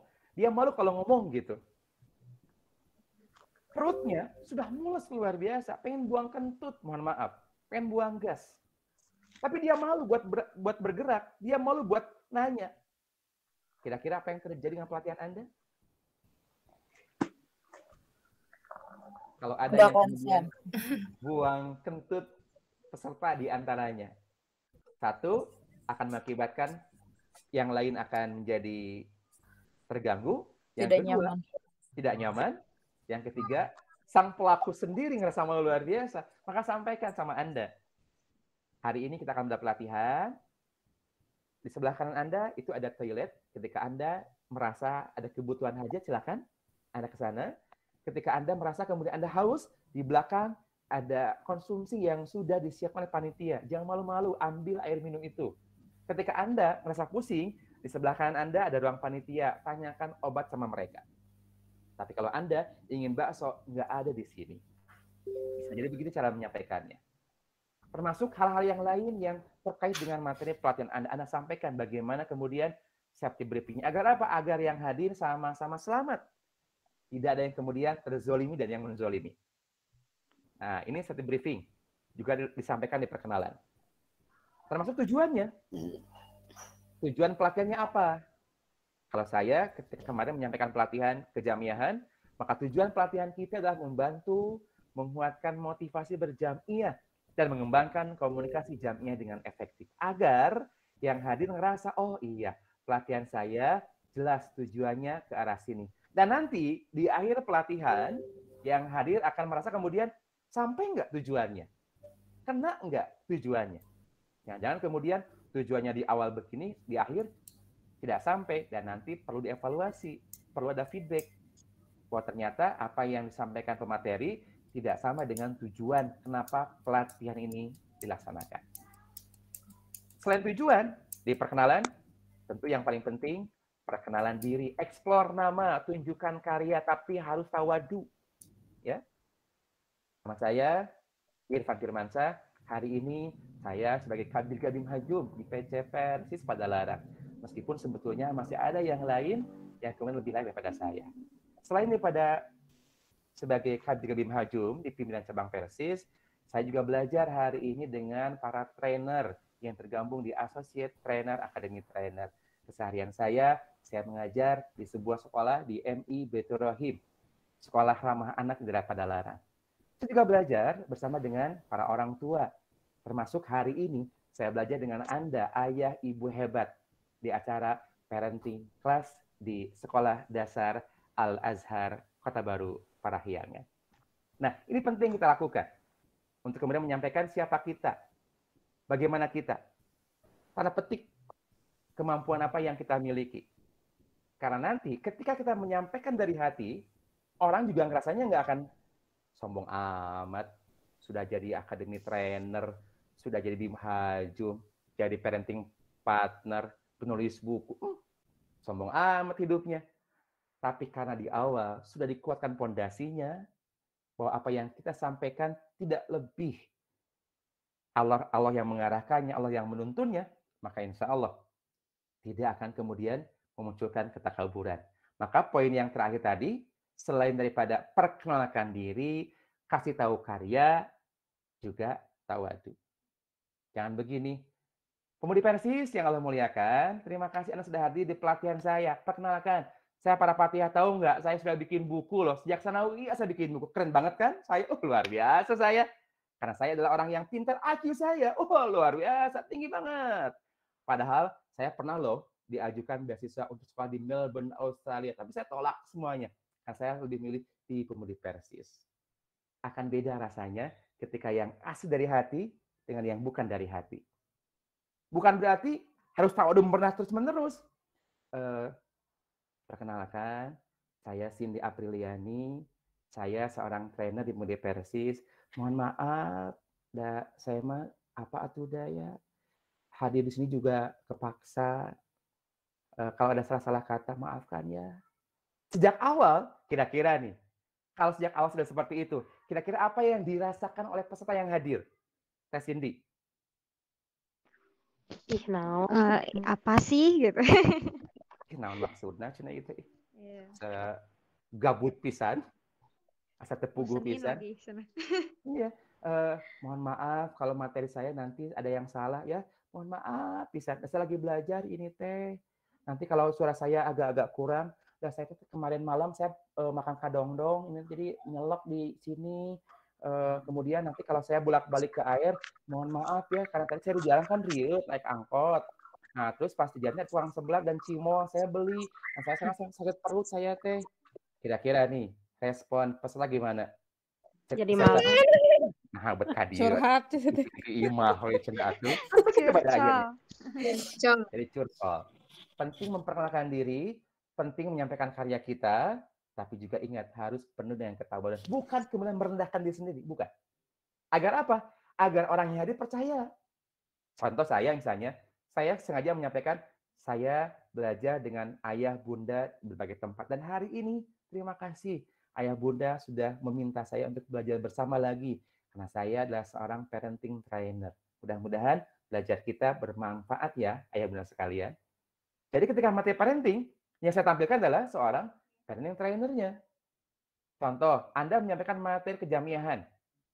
Mohon maaf, di sini adakah yang kemudian masuk pemudi persis sudah lebih dari 10 tahun? Ada? Saya. Siapa? Ada. Ada, Mbak. Siapa tuh? Ada teh, ada pengen tahu, ada. Saya. Tuh kan, kayak Nara kan? Kayak Nara kan? Maaf, Pak. Nok, Wah. Yang kemarin. Yang kemarin. Kenapa namanya sekarang kayak Nara Hakim? Pasti bekas anaknya Google Meet ya. Bekas anaknya Google Meet, jadi belum dirubah namanya. Misalnya, Teh Nok menyampaikan materi kejamiahan di sebuah acara pelatihan. Kalau Teh Nok, izin saya menyampaikan materi kejamiahan pada hari ini. Mudah-mudahan pengalaman saya berjamiah sudah 10 tahun mampu memberi manfaat untuk saya pribadi dan untuk Anda yang hadir pada hari ini. Kita belajar bersama. Bukan berarti kemudian pengalaman saya 10 tahun menjadikan saya lebih hebat. Insya Allah kita akan belajar bersama pada hari ini. Karena ilmu bukan datang dari saya pribadi, tapi bisa jadi datang dari siapapun yang hadir pada hari ini. Satu sisi, Teh Nok sudah menyampaikan bahwa dia sudah masuk bergabung di Pemudi Persis lebih dari 10 tahun. Dan itu menyimpan kepercayaan, oh iya, yang menyampaikan materi kejamiahan adalah orang yang kemudian sudah malang melintang di Pemudi Persis. Sudah lama pisan Pemudi Persis. Kami percaya, kata mereka begitu. Tapi ketika di akhirnya, kita belajar bersama hari ini. Maka yang hadir merasa, oh iya, meskipun dia sudah lama di Pemudi Persis, tapi kemudian tidak menghadirkan sikap ketakaburan. Tapi yang dimunculkan adalah ketawaduan. Akhirnya, mereka enjoy, mereka nyaman, dan mereka percaya sama kita. Nah, kemudian, sini perkenalan adalah Start with why. Hadirkan why. Kenapa why? Why ini penting kita hadirkan. Nah, saya menyampaikan dengan 4M. Karena biasanya di kita, kalau kemudian menyampaikan materi, tidak jarang ada yang menyampaikan materi langsung ujug-ujug to the point. Misalnya, Pemudi Persis berakhlakul karimah. Misalnya begitu. Pas langsung pembukaan, perkenalan sudah selesai dilakukan, langsung menyampaikan. Hari ini kita akan menyampaikan materi tentang Pemudi Persis yang berakhlakul karimah. Pemudi Persis yang berakhlakul karimah itu adalah mereka yang bla bla bla bla bla bla bla bla bla bla bla bla bla bla bla. Akan menyimpulkan kalau kemudian seperti itu keadaannya, sepertinya tidak perlu disampaikan oleh Anda. Kami juga bisa baca. Kami bisa googling bagaimana cara seseorang harus punya akhlak yang baik. Maka dalam teori presentasi, dalam teori pembuatan jurnal, pembuatan buku atau apapun itu namanya, ada seorang bernama Simon Sinek ya. Ada yang pernah tahu? Simon Sinek. Nah, beliau itu memberikan rumus. Start with why. Mulai dengan penguatan kenapa. Makanya, materi public speaking saya di materi tim instruktur ini tidak langsung bagaimana cara bicara yang confidence, percaya diri. Enggak. Saya menguatkan dulu dengan why. Apa sih pentingnya jadi trainer? Apa manfaatnya jadi instruktur? Apa hebatnya? Agar kalau terbangun why-nya, apapun nanti yang kita sampaikan pada yang hadir, akan ngerasa, oh iya, aku penting, aku butuh materi ini. Karena sudah dikuatkan pondasinya. Maka mulai dengan why. 4M, menjanjikan impian, menarik, menawarkan solusi dari problem yang dihadapi peserta, kemudian menghadirkan ketakutan. Bukan yang sieun, tetapi membuat orang yang hadir ngerasa, iya ya, astagfirullahaladzim, kumaha tuh. Akhirnya ngerasa, waduh, ini harus standby nih, harus tune in nih, harus konsentrasi nih, harus full nih pelatihannya, nggak boleh ngicep nih, nggak boleh nunutan nih, harus kuat nih. Kalau kemudian sudah dikuatkan why-nya. Jadi, cara menghadirkan ketakutannya, surga dan neraka. Plus minus. Manfaat dan bukan manfaatnya apa. Keuntungan dan kerugiannya apa. For statement, nanti akan saya kasih contoh. Analog, cerita. Fakta, data yang mengejutkan. Contoh, tadi ketika saya menyampaikan innal hamdalillah, kira-kira nih, saya menguatkan why-nya dengan surga neraka, for statement, cerita, atau fakta? Cerita. Padahal saya menyampaikan materi innal hamdalillah. Bayangkan, bandingkan, ketika saya bilang ke Teteh, pembukaan itu dimulai dengan tahmid. Innal hamdalillah nahmaduhu, dan seterusnya. Kalau saya yang hadir, dalam hati saya bilang begini, tidak perlu dibacakan, kami sudah bisa baca. Tapi ketika dikuatkan why-nya, dengan contoh 4 yang satu ini, maka insya Allah nanti akan menguatkan hati peserta yang hadir. Surga nerakanya, for statement-nya, ceritanya, fakta yang mengejutkan. Saya akan berikan contoh. Kalau saya menyampaikan materi parenting, judulnya adalah ayah yang dirindukan surga. Saya nggak langsung menyampaikan materi ayah yang dirindukan surga itu adalah begini. Tidak. Saya mulai dengan sebuah cerita. Ayah bunda, ada yang pernah kenal, pernah tahu, pernah baca kisah Christopher Michael, seseorang yang IQ-nya tinggi, bahkan lebih tinggi daripada Albert Einstein, lebih daripada 195. Tapi ternyata di akhir kehidupannya dia tidak menjadi apa-apa. Ada yang pernah tahu? Silakan angkat tangannya. Orang yang hadir akan rasa, sahanya Christopher teh orang mana ya teh? Kok sampai di awal dikasih tahu tentang kisahnya? Saya menyampaikan, Christopher ini orang yang pintar sejak kecil. Tapi ternyata kepintarannya, mohon maaf, tidak menjadikan apa-apa di kemudian hari. Kenapa demikian? Saya ceritakan, Christopher ini seorang anak yang setiap hari dia melihat ibunya mendapatkan kekerasan dalam rumah tangga oleh bapaknya. Dia mendapatkan KDRT. Ibu-ibu tahu apa itu KDRT? KDRT itu adalah level paling bawah. Naik ke atasnya KDRW, KD Lurah, KD Desa, KD Kecamatan, Kabupaten, dan Provinsi. Itu selingan untuk humorisnya. Begitu saya sampaikan. Dan ternyata Christopher ini setiap hari mendapatkan ancaman, mendapatkan tekanan, beban yang luar biasa besar. Bapak Ibu, maukah Anda punya anak yang IQ-nya hebat, tapi di kemudian hari dia tidak jadi apa-apa karena tekanan yang dia dapatkan ketika melihat ayahnya sering menyiksa ibunya? Kira-kira nih, kalau teteh yang hadir sebagai peserta pelatihan saya bakal ngehuleng? Oh, geningan, sapinter-pinterna budak, kalau kemudian dia mendapatkan masalah di rumahnya, alah, jadi gitu. Langsung otaknya akan berpikir, ya Allah ya Robi, makanya saya dicarikan weta budak, alah sia buah-buah jadi belet, alah sia buah-buah, alah. Ada ketakutan, ada surga, ada neraka di jiwanya. Ini contoh yang pertama. Saya berikan kisah. Atau yang kedua, saya sampaikan, wahai para ayah bunda, yang merasa bunda angkat tangannya, yang bunda ngacung tuh biasanya. Ternyata Superman tidak ada. Kan ngehuleng, maksud Superman tidak ada. Saya sampaikan kisah, dulu kan pernah terjadi ya di Bandung, seorang aktivis perempuan yang menghabisi 3 orang putranya sekaligus karena kekhawatiran, karena kecemasan tentang apa yang akan terjadi dengan anak-anaknya ketika mereka dewasa, kalau kemudian ibunya tidak mendampinginya lagi. Wahai para ayah, tahukah Anda kenapa perempuan ini berani dan nekat menghabisi putra-putrinya? Ternyata guru kita, Pak Adriano ya, beliau menyampaikan yang menjadi masalahnya adalah karena ibu ini tidak mendapatkan tempat curhat di hadapan suaminya.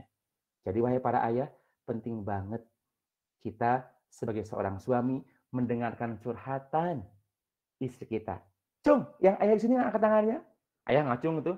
Wahai para ayah, maukah Anda mendapatkan putra-putri Anda dibekep sama istri Anda karena dia kemudian tidak mendapatkan tempat di hati Anda? Atau kemudian jangan-jangan Anda sendiri yang kemudian dibekep sama bantal karena Anda kemudian tidak pernah mendengarkan curhatan istri Anda. Saya hadirkan ketakutan di awal. Surga neraka saya sampaikan kepada peserta yang hadir. Ini why. Supermam tidak ada. Atau fakta dan data. Berdasarkan sebuah riset penelitian di Kanada tahun 2007, ada pengaruh keterlibatan ayah dalam pola pengasuhan terhadap perkembangan anak secara sosial, emosi, fisik, dan kognitif. Penelitiannya berjudul The Effect of Father Improvement. Saya sampaikan data ini kepada peserta yang hadir, agar kemudian saya tidak dianggap mengada-ngada. Saya sampaikan ke mereka, ternyata ketika ayah tidak terlibat dalam pola pengasuhan putra-putrinya, efeknya banyak. Saya sampaikan poin-poin pentingnya. Ini di awal saya sampaikan, dihadirkan why-nya seperti apa.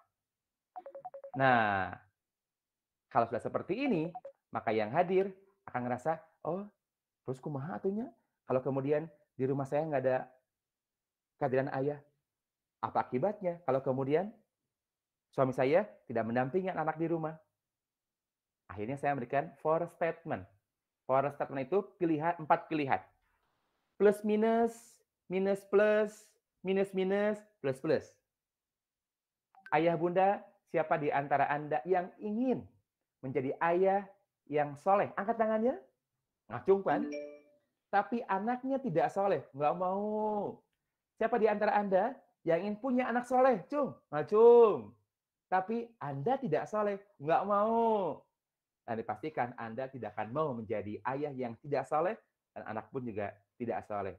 Tapi saya pastikan, siapa di antara Anda yang ingin menjadi ayah yang soleh dan anak yang soleh?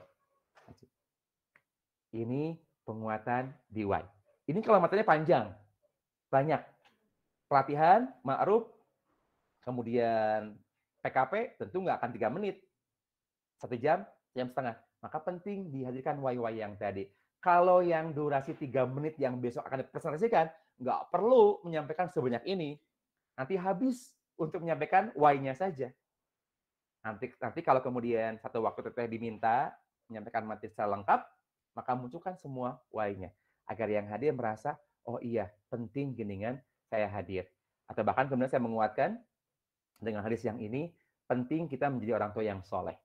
Karena mereka, karena anak-anak kita, akan mengangkat kita kelak di alam akhirat. Nah, itu yang why-nya. Oke, sebelum dilanjutkan. Clear untuk why-nya? Clear. Oke. Clear. Clear. Atau saya ganti deh, bukan clear. Head and shoulder, sunsil, boleh ya? Itu Mas Sampo. Setelah why, maka poin yang kedua Jadi iklan. Iklan. What? What apa what-nya? Apa? Apa, Ya, Bah? apa? Apa? Ya apa what-nya? Artinya What apa? itu artinya apa? Nah, dalam sebuah pelatihan, what itu adalah kita memberikan pendefinisian. Definisinya boleh dari kita sendiri, as a trainer, as instruktur, atau kemudian kita ngambil dari Kang Wiki. Wiki siapa? Wikipedia. Atau kita nanya ke si Mbah siapa? Google. Google. Bah Atau kita baca Google. sebuah buku, silakan. Menurut pakar, pendefinisiannya apa? Tidak sekedar definisi, tapi juga bisa jadi prinsip. Biar clear, biar sunsil, biar head and shoulder, saya berikan contoh buat saya, materi saya. Nah, what itu sebetulnya, apa solusi, konsep yang Anda berikan, apa batasan atau definisi dari solusi yang harus dipahami oleh audiens. Saya menyampaikan materi ayah yang dirindukan surga. Maka, saya buat definisinya. Definisi ayah yang dirindukan surga itu adalah ayah yang hebat, yang mengantarkan putra-putri tersayangnya mendapatkan nikmat terbaik di surga Allah Subhanahu wa Ta'ala. Itu prinsip saya, definisi saya yang saya buat terkait dengan pendefinisian ayah yang dirindukan surga. Dalam buat ini tidak sekedar definisi, tapi juga bisa prinsip. Kalau kemudian Anda tidak menemukan definisi di Wikipedia, di Mbah Google juga nggak ada, di buku juga nggak ada. Anda bisa membuat prinsip. Prinsip ini adalah batasan-batasan yang membatasi poin yang Anda akan bahas pada pelatihan tersebut. Judulnya saya kan ayah yang dirindukan surga. Maka prinsip seorang ayah yang dirindukan surga adalah menjadi fatherman, menjadi ayah pengemban amanah, memberi yang terbaik untuk putra-putrinya, dan mengupayakan kesolehan serta yang lain-lain. Ini adalah pendefinisian dan prinsip dalam sebuah materi yang saya sampaikan. Nah, ketika Teteh menyampaikan materi, misalnya pemudi yang berakhlakul karimah, jangan ujug-ujug langsung menyampaikan pemudi yang berakhlakul karimah itu adalah pemudi yang bla bla bla bla bla, tapi diawali dengan Why? Why dulu. Why dulu. Kasih contohnya, kasih faktanya, kasih datanya, kasih ceritanya, kasih analognya. Tidak ujuk-ujuk langsung ke materi. Pemudi Persis yang berakhlakul karimah itu adalah begini. Ada yang nanya, Abah, hari materi kaki kumaha? Pemateri, trainer harus berpikir keras. Bagaimana caranya agar kemudian materinya tidak langsung ujuk-ujuk kuat, tapi dikuatkan dengan why terlebih dahulu. Misalnya, materi Ki-Akide. Kita analogikan, Ki-Akide itu adalah apa Ki-Akide itu? Kaidah asasi dan kaidah aturan. Kaidah asasi, kaidah dahili. Nah, maka di why-nya kuatkan. Para pemudi Persis, kira-kira apa yang terjadi kalau hidup kita tanpa aturan? Apa yang dirasakan? Sampaikan why-nya. Faktanya, ternyata ketika hidup tanpa aturan, ada kecelakaan terjadi pada saat jamaah haji melakukan jumroh di Mina. Tidak mengikuti aturan yang sudah ditetapkan. Akhirnya bertabrakan. Akhirnya begini. Itu fakta dan data. Atau kasih cerita. Boleh ceritanya adalah cerita yang Anda alami. Tidak mengapa. Tapi tetap jangan menghadirkan ketakaburan. Munculkan ketawaduan. Pengalaman buruk pun bisa Anda bagikan. 3 tahun yang lalu, saya pernah mengalami masalah besar dalam keluarga saya. Kenapa demikian? Rumah saya terbakar. Karena di rumah saya tidak ada aturan yang jelas. Sampaikan kronologisnya. Poin pentingnya, ternyata kalau hidup tanpa aturan itu akan begini akibatnya. Baru setelah paham, setelah kuat pondasinya, baru masuk kuat. Di pemudi Persis pun juga sama begitu, Teteh. Kita nggak bisa hidup berjamiah tanpa punya aturan. Dan aturan kita adalah Ki-A dan Ki-D. Baru kemudian definisi Ki-A, Ki-D itu apa? Bungkus? Apa? Bungkus. Karetan, Mbak. Karetan, siap. Kalau what-nya sudah, maka poin yang terakhir adalah how to. Bagaimana caranya? Dalam prep, how to ini adalah positive vibes. Ya, saya akan coba runut nih. Biar kemudian dianggap, waktu Abah, adik kamarin naonan cenah. Dikasih prep. Prep itu rumus yang paling singkat. Kalau yang ini, rumus yang agak detail, agak panjang. Contoh, di prep, poinnya apa? Ki-A-Ki-D. Reason-nya, why reason itu? Alasan, penguatan, why. Kemudian, setelah poin, reason, example. Example itu bisa jadi pendefinisian. Pendefinisian. Contoh aturan di pemuda Persis ya Ki deh. Kasih tahu, ini loh aturan kita ini. Example-nya begitu. Yang terakhir, positive vibes. Menyampaikan tahapan-tahapan yang dilakukan ajakan. Dalam yang agak panjangnya, disebutnya how to. Jadi ada 3. Ada why, ada what, ada how to. How to. Nah, di how to ini disampaikan maksudnya apa. Kenapa kemudian ini ada? Pentingnya sih apa? Bagaimana contohnya? Maka how to ini adalah cara, langkah, atau tips. Dan hey, ingat, jangan sampai kebanyakan. Cukup dengan kata kunci 5+2 atau 5-2. Artinya, kalau nanti Teteh nih menyampaikan materi menjadi pemudi Persis yang tangguh, yang keren, yang cerdas. Tipsnya, saya akan menyampaikan 32 tips bagi Anda. Kira-kira di kepala peserta, ketika Anda menyampaikan 32 tips, yang kebayang apa? Clear, Bah. Banyak banget. Bosen. Clear, bosen. Kebayang dong kira-kira berapa lama durasinya? 72. Yang ada nanti fokusnya kata opat berarti 28 deui. 12. Lo bakene gini kan begitu. Maka seorang instruktur trainer yang hebat itu memiliki kata kunci. Kalau tidak 7, maksimal minimal 3. Cek and cross check. Dalam banyak hadis Rasulullah menyebutkan sab'atun atau salasatun. Kenapa demikian? Untuk memudahkan mengingat. Kalau kebanyakan, wah capek. Maka nanti ketika Anda menyampaikan bagaimana caranya menjadi pemudi Persis yang berakhlakul karimah, saya akan menyampaikan 5 tips bagi Anda. Nggak ada masalah. 3 tips bagi Anda lebih ringkas. Menyampaikan 29 tips dan ini ada anak cucunya. Wah, itu. Saya pastikan yang hadir lebih baik tidak ikut pelatihan, kata mereka. Nah, dalam how to disampaikan maksudnya apa, pentingnya apa, contohnya apa. Di pelatihan saya menyampaikan materi yang tadi, ayah yang dirindukan surga. Maka how to-nya, saya berikan 3. Berkatalah yang menyentuh hati, luangkan waktumu, dan sentuhlah anakmu. Kemudian, di poin-poin ini, saya sampaikan maksudnya apa berkatalah yang menyentuh hati itu. Kenapa penting amal ini dilakukan? Apa contohnya? Yang kedua, luangkan waktumu itu maksudnya apa, Bah?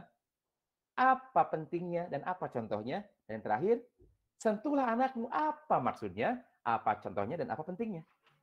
Nah, kalau kemudian sudah begini, orang akan menyimpulkan, oh iya, fondasinya sudah dikuatkan. Definisinya clear. Caranya akan saya lakukan. Ingat, pelatihan itu bukan transfer of knowledge, tapi kemudian menjadikan peserta yang hadir mampu menyelesaikan problemnya, tidak sekedar tahu, tapi juga harus mau, plus juga harus mampu. Maka dalam pelatihan itu tidak bisa sepanjang 1,5 jam atau sejam setengah ceramah terus-terusan. Tidak ada aktivitas, tidak ada kegiatan.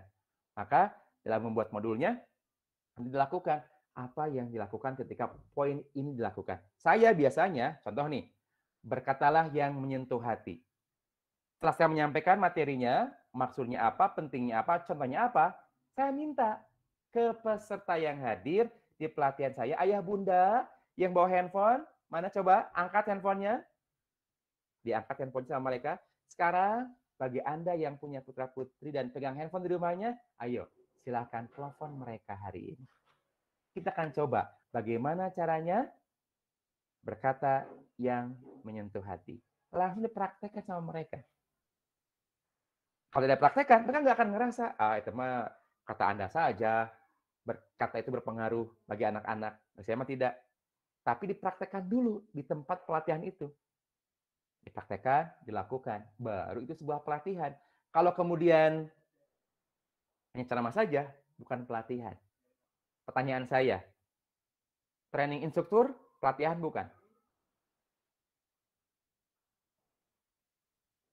Pelatihan, Mbak. Nah, Mina training, Ari training teh pelatihan. Ece. PKP pelatihan bukan? Pelatihan. Karena namanya sudah pelatihan, maka ada sesuatu yang dilatih. Tidak kemudian hanya sekedar menerima informasi saja. Kalau menerima informasi, bisa didapatkan di Google, dikasih bukunya, dikirim PDF-nya, selesai. Tapi sebuah pelatihan harus ada aktivitas yang dilakukan. Nah, ini how to-nya. 3 atau kemudian maksimalnya 7. Nah, maka dalam prep yang besok Anda akan sampaikan juga sama. Positive vibes-nya jangan kebanyakan, minimal 3. Karena nggak mungkin dibahas satu persatu, Anda cukup menyampaikan 3 poin untuk menjadi pemudi yang bisa mengatur waktu dengan baik. 1, 2, dan 3. Dan bahasanya, insya Allah akan kita bahas di pelatihan berikutnya. Penasaran? Ayo daftar pelatihan saya. Kan begitu pada akhirnya. Oh, saya penasaran nih. Bagaimana caranya agar saya bisa mengatur waktu dengan baik? Oh, berarti saya harus ikut pelatihannya lagi. Kalau prep, kalau pelatihan yang nyata, sampaikan secara detail. Ini kemudian tentang how to-nya. Kalau sudah how to, maka terakhir penutup. Nah, penutup itu adalah tanamkan pesan utama, call to action, kalimat pengunci, naikkan suara, kemudian undur pamit. Dalam pelatihan saya, biasanya saya menyampaikan begini. Ayah bunda yang Allah muliakan, terima kasih sudah belajar bersama dengan kita pada hari ini. Dan ingat, ternyata mendidik itu pekerjaan yang melelahkan. Tapi kita harus ingat, ketika mendidik dengan baik, maka surga akan Allah siapkan. Atau kemudian, wahai para ayah, didiklah anakmu dengan cinta. Maka insya Allah kita akan bersanding dengan Rasul nanti di surga. Saya pamit. Wassalamualaikum warahmatullahi wabarakatuh. Contoh ya, contoh itu mah. Jangan langsung close Google Meet-nya. Contoh itu. Nah, ketika di akhir, kuatkan kata kuncinya, kesimpulannya, jadi minimal yang hadir akan merekam kesimpulan akhir.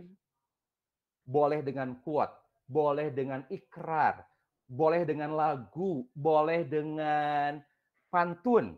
Apapun bisa Anda lakukan untuk mengclosingkan pelatihan itu sendiri. Karena nggak mungkin dalam pelatihan yang panjang itu, peserta akan merekam semuanya. Minimal ada call to action, ada kalimat pemanggil yang kalau kemudian terdengar kalimat, ayah, didiklah anakmu dengan cinta, maka bersanding dengan Rasul di surga. Nanti akan terbayang, oh iya, saya harus begini, begini, begini, begini. Jadi ada kalimat kata kuncinya. Bagi Anda yang menyampaikan materi kejamiah misalnya, wahai teman-teman sekalian, bahagialah orang yang hidup di berjamiah. Karena ternyata di jamnya itu akan dikuatkan dan menguatkan doa-doa kita. Kalau Anda ingin didoakan oleh orang banyak, maka kuatkan dalam ikatan jamiah pemudi Persis. Kuatnya hanya seperti itu, tapi nanti yang di kepalanya langsung tergambar materi-materi sebelum. Oke. Dan ternyata sudah selesai rekan-rekan sekalian. Luar biasa, jam 5.40 menit. Saya menyampaikan kurang lebih 1 jam 40 menit. Wareg. Wareg pisan. Oke. Karena menjelang maghrib, saya punya happy walk buat Anda lagi. Aduh ya Abah, ya Allah ya Robi, naon deui cenah happy walk-na. Pertama, lahap bungkus. Lahap bungkus. Terima kasih Teknita Panitia. Semangat. Teknita dari mana asal Teknita? Siap. Dari Arjasari. Arjasari. Jangan lupa susu Pangalengan ya. Enggak nyambung ternyata. Terima kasih Pangalengan. Oke. Happy walk-nya adalah Anda perbaiki prep yang sudah Anda buat. Kuatkan pondasinya, hadirkan why-nya, reason-nya kuatkan juga. Durasinya hanya 3 menit. Challenge-nya, tantangannya, Anda nanti di satu waktu akan diminta menyampaikan materi bukan seperti apa yang Anda inginkan. Tetapi atas permintaan panitia. Karena setelah ini ada yang akan sholat jenazah di masjid ini, jadi materi kejamiannya setengah jam. Anda sudah menyiapkan materi 2 jaman. Maka harus diringkas, dikuatkan materi selama setengah jam. 3 menit ini cukup dengan prep, poinnya apa, reasonnya apa, example-nya apa, dan positive vibes-nya apa. Saya nggak akan ngasih happy work yang kayak tadi, what, how to, dan why-nya. Kepanjangan. Itu mah nanti. Happy work setelah Anda lulus jadi tim instruktur, saya akan tantang Anda untuk membuat sebuah modul pelatihan yang lengkap seperti yang tadi kita buatkan. Sepakat? Setuju. Ya Allah, ya Rabbi. Insya Allah. Doakan saya bisa. Insya Allah. Prepnya 3 menit. 3 menit itu yang pertama. Siapkan baiknya. Tidak perlu materi pelatihan. Mau materi pengajian silakan. Materi kultum juga silakan. Terserah gitu, Mas. Yang penting prinsip prepnya ada. Yang kedua, happy work-nya adalah Anda diminta untuk membuat name tag. Tahu name tag? Nama? Ya. Anda buat name tag sesuai dengan nama panggilan Anda, bukan nama asli. Contoh, Farah Fatihah. Panggilannya apa? Farah, Bah. Farah aja. Farah. Nur Laila Latifah. Panggilannya apa? Lela. Lela. Nah, jadi di name tag itu bukan Nur Laila Latifah, tapi Lela. Bagaimana bentuknya? Silahkan, terserah Anda. Mau bentuk bunga kah? Mau kayak yang ospek kuliahan yang sudah karton? Silahkan. Pentingnya apa? Besok akan kita bahas pentingnya apa. Yang kedua, bikin name tag. Silahkan berkreasi. Jangan kemudian, riwe ya Allah. Ketika Anda menyimpan kalimat riwe, maka akan riwe semuanya. Makasih, Mas. Bahagia. Sangat. Sageng kumaha bah name tagna? Nama aja, Bah. Nama panggilan. Besarnya sebesar apa? Ya, nama aja. Yang penting rekan Anda bisa membaca nama Anda dengan jelas. Punten Abah upami seueur nami panggilanna kumaha? Kuma teteh, bade Sahrini, bade Mayang Sari, bade Angela Lega. Abdi mah seueur Abah. Kadang Dija. Bade Siti, bade Sit, bade Khadijah, bade Khod, bade Ijah, mangga silakan, bade Ucil Nyai silakan. Siap. Oke. Khod. Nama panggilan. Yang ketiga, happy work-nya adalah, nah ini dia. Anda buat kartu pos. Kartu pos, tahu kartu pos? Ukuran sebegini ya, kartu pos ini. Amplop. Nah, amplop. Bikin kartu pos. Postcard. Postcard, betul. Anda bikin kartu pos, kemudian Anda tulis di kartu pos ini kalimat-kalimat penyemangat, kalimat-kalimat hebat atau apapun silahkan. Dan nanti akan Anda berikan untuk seseorang di hari besok. Saya akan memberikan saran sama Anda, tulisan yang Anda buat, Anda bisa bayangkan. Anda bisa rasakan, dan Anda bisa hadirkan olah rasa di sana. Kalau kemudian Anda, lagi nulis, ayo semangat. Kira-kira ketika yang lain menerima kartu pos Anda, hanya mengucapkan, ayo semangat. Apa yang dirasakan? Tidak jauh berbeda ketika Anda sebagai guru dan nulis di rapot, tingkatkan prestasimu. Belajar yang baik. Gak akan ada rasa di sana. Maka tugasnya 3, prep-nya dievaluasi dengan baik. Yang kedua, bikin name tag. Silakan sekreatif mungkin. Mau gambar bunga, mau gambar bintang, silakan. Yang paling penting, saya tidak meminta Anda untuk mendekor bentuknya, tapi terbaca nama Anda oleh yang lain. Nama panggilan. Yang ketiga, bikin kartu postcard. Yang nanti saya akan tugaskan postcard itu diberikan kepada teman di kelompok Anda. Clear? Clear. Okay. Harus tulis Clear. Abah mau nanya. Ya silakan yang nanya siapa? Saya dulu boleh? Siap, silakan. Ini kan di panitia Teh Herlin sudah menyiapkan wadah name tag. Apa mau bebas atau misalkan disesuaikan ukurannya? Karena kita punya wadah name tag yang permanen gitu. Jadi tinggal dimasukkan nanti kertasnya. Gimana, Bah? Terima kasih. Saya tadi sudah ngobrol dengan panitia yang lain. Jadi name tag-nya bisa di skip dulu. Tapi kalau kemudian nanti Anda membutuhkannya, bisa pinjam ke panitia. Kalau Anda bilang, nah saya mah pengen name tag-nya dengan warna bunga matahari segede ring light, mangga silahkan. Kalau mau begitu. Dan ditempelkan di kepala Anda jadi bondu, mangga silahkan. Kalau Anda tidak malu sepanjang pelatihan pakai itu, silahkan saja. Jadi dibebaskan, mangga silahkan. Mau yang ukuran name tag biasa, nanti pinjam ke panitia wadahnya, silahkan. Atau Anda mau bikin bentuk sendiri, juga silahkan. Oke, terima kasih ya. Gitu ya. Yang lain silahkan. Saya, Bah. Ya, silahkan. Ribda. Iya, silakan. Mau tanya tentang tadi penyampaian materi ya. Saya mau belajar atau pernah belajar pada dua guru yang berbeda tentang penyampaian materi. Yang pertama, bahwa ketika kita menyampaikan materi, kaul-kaul ataupun sumber-sumber baik itu buku ataupun kaul harus disebutkan. Tapi guru yang kedua menyebutkan bahwa tidak perlu karena ini bukan karya tulis seperti itu. Terima kasih. Kalau saya ditanya, saya lebih sepakat dengan yang kedua. Yang pertama maksudnya. Disebutkan dari mana sumbernya. Karena khawatirnya itu dari kita. Contoh tadi saya bilang di awal, olah rasa. Di ujung disampaikan Reza Rendi. Karena itu saya dapat dari beliau. Jangan sampai kemudian orang-orang yang hadir menganggap, merasa bahwa oh, si Abah hebat nih kata-katanya luar biasa, padahal itu saya ambil dari yang lain.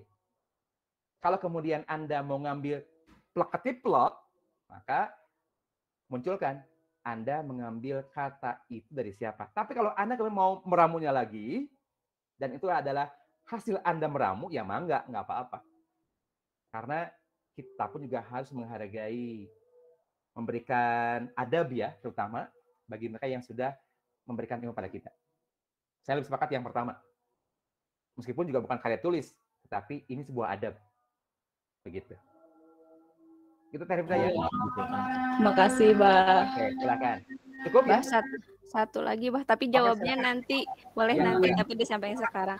Tadi kan untuk membuat materi atau konten harus mengetahui kebutuhan audiens. Nah, apa bedanya dengan yang palu gada itu, Bah? Nah, itu kan kita nggak boleh jadi katakanlah speaker yang palu gada, sedangkan kita harus mengetahui kebutuhan audiens. Nah, itu gimana, Bah? Itu aja. Saya jawab langsung deh. Nah, palu gada itu adalah apapun yang lu mau, gua ada. Materi leadership, oke. Kejamiahan, oke. Aki-akide, oke. Akhlakul karimah, oke. Akhirnya orang yang hadir melihat kita nggak punya brand, tanda petik ya. Kita nggak punya spesifikasi. Orang ini di arah mana sih spesifikasinya? Saya diajarkan oleh guru saya, Kang Irfan, Anda mau di mana diamnya? Anda mau di mana fokusnya? Saya bilang, saya belajar, saya mengajar, dan lain-lain, maka saya akan fokus di dunia parenting. Kalau misalnya nanti ada orang yang minta ke Anda, kemudian minta, Kang Irfan, ngisi pelatihan dong. Pelatihannya terkait dengan cara marketing misalnya, komunikasi marketing. Kalaupun ada terkait dengan komunikasi marketing, saya akan angkat tangan. Nggak bisa saya. Dan saya akan serahkan ke yang lain. Terus, kamu nggak dapat fee dong, Kang Irfan? Kata guru saya, ketika Anda menunjukkan sesuatu pada orang lain, maka pastikan Anda pun juga akan mendapatkan pahala yang sama. Jadi ketika Anda misalnya sudah fokus di satu poin, satu materi, fokus di sana. Saya juga sama, ketika kemarin menyampaikan materi leadership misalnya. Saya kaitkan leadership-nya dengan urusan keluarga. Karena track saya di keluarga, di parenting. Ketika saya Jumatan, menyampaikan materi tentang khutbah Jumat, dikaitkan dengan keluarga. Begitu. Jadi apapun, saya akan kembalikan kepada track saya di parenting. Maka nanti penting, perlu para instruktur ini memahami saya fokusnya di mana. Karena ketika contoh nih, tenur hikmah, fokus di Ki-Akide. Satu kali praktis, pelatihan, mungkin menemukan 50%. Pelatihan kedua lagi, oh ternyata perlu perbaikan di sini, naikkan lagi. Oh ternyata ada evaluasi lagi, perbaikan lagi di sini. Nanti pada akhirnya, deliberate practice itu akan mengantarkan kita lebih bulat. Kalau kata bahasa agama, lebih syamil mutakamil, lebih sempurna menyampaikan materinya karena kita sudah tahu banget. Oh, di sini sisinya, di sini kekurangannya, di sini kelebihannya. Tapi kalau kemudian Tefara nih hari ini di Ma'ruf, Akide, di PKP leadership, di PKP 2 nah komunikasi. Nanti orang akan kemudian melihat Tefara teh di mana fokusnya ya? Di hal apa dia bisanya? Jangan khawatir, mohon maaf, biasanya ada para instruktur, trainer yang khawatir. Kalau kemudian tidak begitu, nanti nggak akan dapat fee, nggak akan dapat orderan. Saya pastikan Allah yang mengantarkan rezeki buat kita. Itu Teh Farah ya? Clear ya?